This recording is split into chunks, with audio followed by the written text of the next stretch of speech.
You'd assume that the toughest fighters just hide fear better, right? But the research says something wild, that they're not just hiding it, they're actually feeling fear differently. Because their brain doesn't see the fight as a threat, it sees it as a challenge. And that changes everything.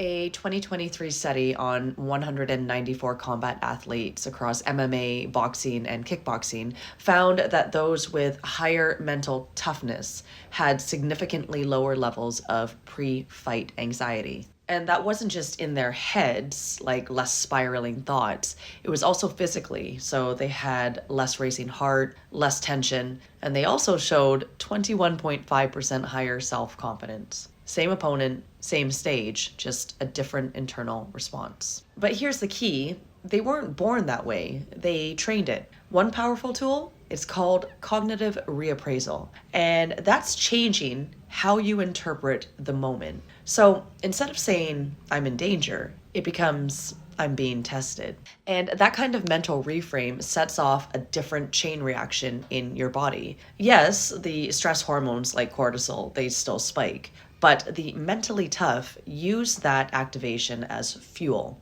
not fear. Their system doesn't shut down, it locks in. So, how do you train that? Well, first, you need to build awareness because you can't change what you don't notice. Second, it's recommended that you expose yourself to controlled stress like ice baths, hard rounds, public pressure, and you change the way you talk to yourself while you're in those moments. Third, train recovery, breath work, sleep, and regulation. They build composure faster than just the grind. So listen, we're all wired a certain way, but we can absolutely train mental toughness. And that's the real edge. So are you training to survive pressure or are you training to reframe it?